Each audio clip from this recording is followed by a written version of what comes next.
Here we go. 3, 2, and 1. Well, Mayor Doug, welcome back. Mayor's Monday here at WSAU, WSAU.com. Hectic week, busy week so far, but it's been a lot of good progress that people are seeing throughout town. I can tell you first off, and actually I told you this, that my drive to work for the next 18 months or so passes by at least one construction zone, sometimes two, for new apartments in town. So we're really going with the Gorman project and the Foundry projects right now.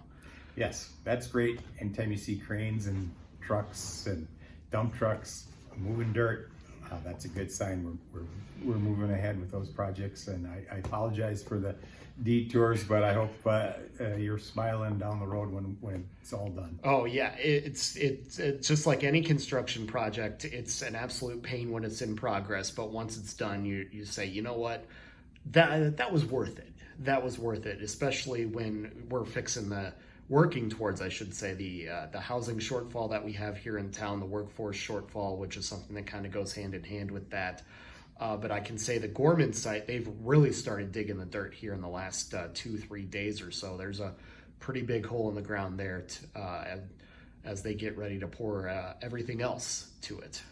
Very aggressive timeline, and some of the items they needed to close kind of cropped up at the very end. So they were ready to go, just waiting for all the approvals and the paperwork.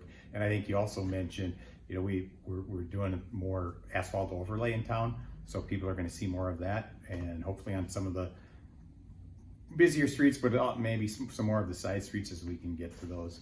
Mm-hmm. They'll be taken in priority of condition. Yeah, indeed. And anytime you're getting business like that done in the city, it's certainly a good thing, right? Yes, sir. I mean, it's you're talking about development. We're going to be doing another ribbon cutting downtown.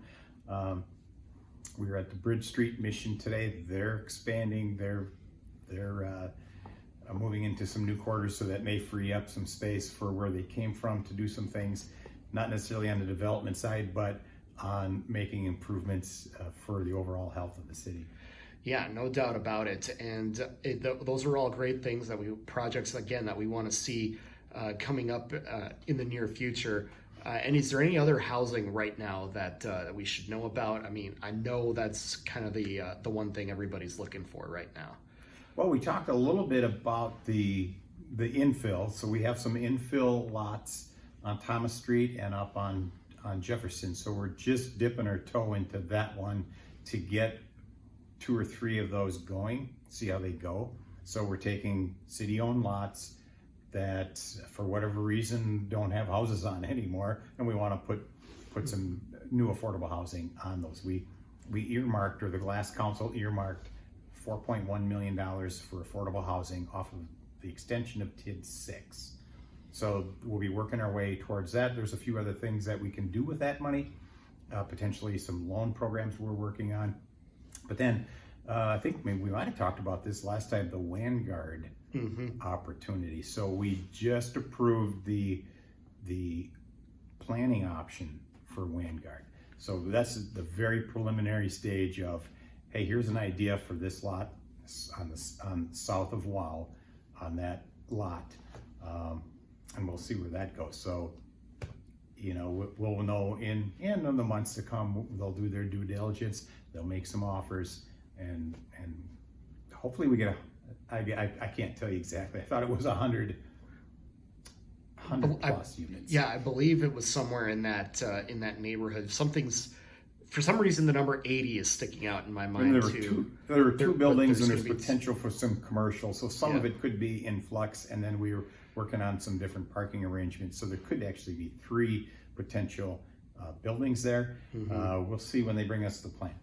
So as you've talked with other mayors in other cities, obviously, about the housing issue, and maybe in some cities where people like Gorman or Vanguard have projects going in, is it uncommon right now for a city the size of Wausau to have this many multifamily and highly anticipated housing projects going on at once right now? Well, since I've been here, I would say, sure. We have the last big one to go in was River Life. I just saw in the business paper, actually saw in the news in Green Bay, they're working in a deal with JBL, the meatpacking plant out on the far east side of town. They donate some land. The city's going to be building a new subdivision. I believe could be as many as 200, but they're going to do a lot of apartments, a handful of townhomes, and a few single homes. So the trend is to try to get more multi-family units because you can get them online quicker. And then they're trying to blend them in to areas where you can get a good mix of what people are looking for. And but yeah, I think it's looking up for us here. Absolutely, and we'll look forward to seeing if maybe Wausau can get something like that going in the future as well. Well, in a way we do. Yeah, we forgot about Colby and Colby. Oh yes, that's right. So Colby and Colby is undertaking an effort. They have employees with needs. So they have, in fact, we're doing some burn training on that lot or in that vicinity this week or next week, I believe, to clear the path for them to get going on. Sure. I'll look forward to details on that as it gets closer as well.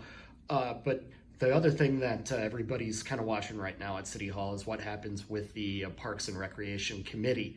And from what I understand, the committee met this week, and at least it's their recommendation right now that they stay a standing committee of the City Council. What was give us the kind of the update of what was discussed there and what this might mean going forward? Sure. Well, it's something that they've been chomping on for the better part of a year, because I think they first brought this issue up before the election, so before the last council was finished. So they elected essentially to not make a decision last night. So they elected to keep it, and they didn't even vote, if I remember right. So they elected to keep the standing committee. So I think what then that's going to do is I think in their minds it will give us more decision making and more policy making input to the county. Now maybe the county can adjust the way that commission works. So there's a committee and a commission working. We'll have to work through some things, but I support the decision that they're making. And I think if their concern was about maintaining control of the parks, one of my suggestions for the city to take over parks would have given us absolute control. So they didn't necessarily buy into going that far with it, but we'll see where that goes. Yeah, indeed, because that's definitely what everybody is, the decision everybody's looking for right now, because you put the proposal out there. There was really not a whole lot of action that's been taken on it. You're kind of sitting on it right now, waiting to see how the numbers go out. Have you had any updates on that yet as to what this could mean if the city does want to pull out of the agreement with the county for parks maintenance and facilities? Sure. So one of the things that did come out of that last meeting, now that last meeting wasn't necessarily, I didn't put that on the agenda. My intention was to do more staff work with that. I'm doing some of that with finance. So the next step will be the finance committee. I've got numbers on staffing.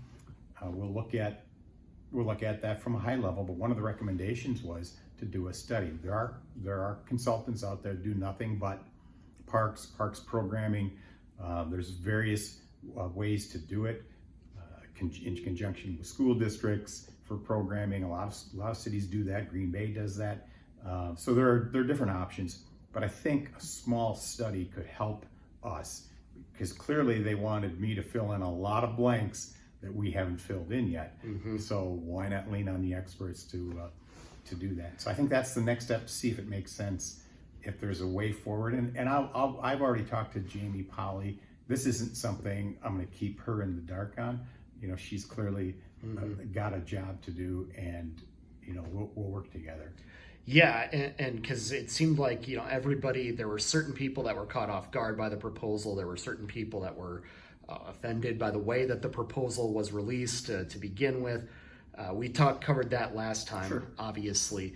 But Jamie and Eric Lindman, Public Works Director, both have said, yes, if it means more efficiency with the tax dollars, if it means continued quality of service for the residents, we absolutely will participate and see where this could go. So the idea still has support. Is that correct? The idea has not been put to bed yet. So yes, it has another way to say it.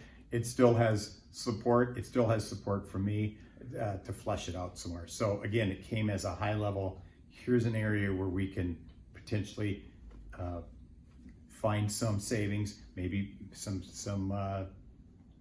more unity of effort within the DPW.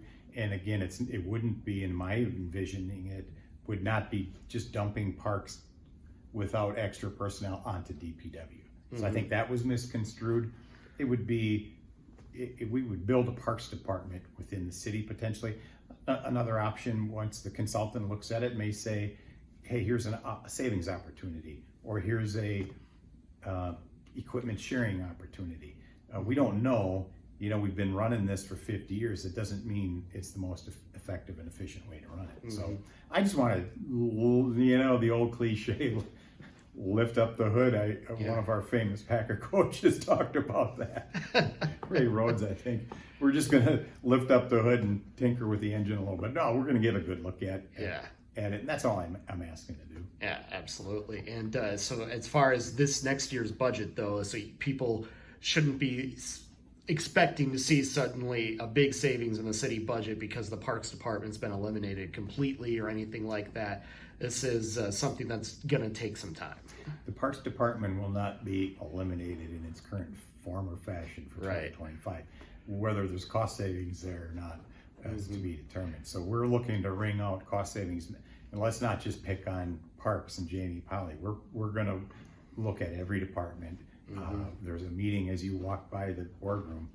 Mary Ann's in there with a group right now going through their budget.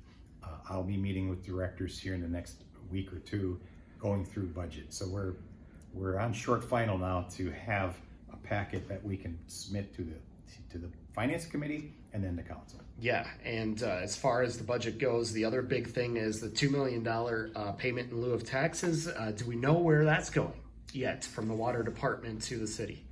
We will be having another potential committee of the whole on that, but the other way we're looking at there is can we do something with sewer in the short term to maybe get some relief, because that is not controlled by the Public Service Commission. So I think we talked about it last time. It sure seems counterintuitive that we can't take that 1.6 million or up to $2 million, take that payment off of their backs, and that we couldn't give some relief, right? I mean, you lower costs, you now should be able to lower rates. But there's a few what we call PSC math, Public Service Commission math. Because of all the debt we have, they want us to have a reserve. So that you're paying right now to build up that reserve. How necessary is that? That's a question that has to be answered, but it's not, that conversation isn't done yet either. It's a matter of getting some consensus on the council. Sure. So then as far as the budget goes, though, do you have any updates on what people could expect, maybe as far as what it could look like or what the tax bills could look like going into the new year on the city's side of things yet, especially since the reassessment, again, we've talked about it a lot, it's been completed and everybody's a little anxious as to what that's going to mean for them. Sure. That unequal market adjusted tax or assessments definitely throwing a little monkey wrench into it. Even if we keep taxes flat, and my intention is to keep it flat or even lower if we can, but some people will be getting an increase because their homes went up. Others may be the same. The goal here is to keep it flat, because if we can't keep it flat, we'll never get it down. It's hard every time you add something, it's harder to take it off. So the guidance this year, no supplementals. Number one, and for the people who actually pay attention to the budget, supplementals are usually a wish list that the council tries to see how many they can add on. 0 supplementals this year. We're going off of a base budget, and I'm asking for cost savings of 2.5% and revenue enhancers of up to 2.5%. So I'm waiting for those ideas to come in, see where we can and then we'll have some options, and we'll have a menu. Council will be able to choose. Well, Doug, we always appreciate the time, and we'll look forward to chatting again next month. Hey, thanks for coming in, Michael.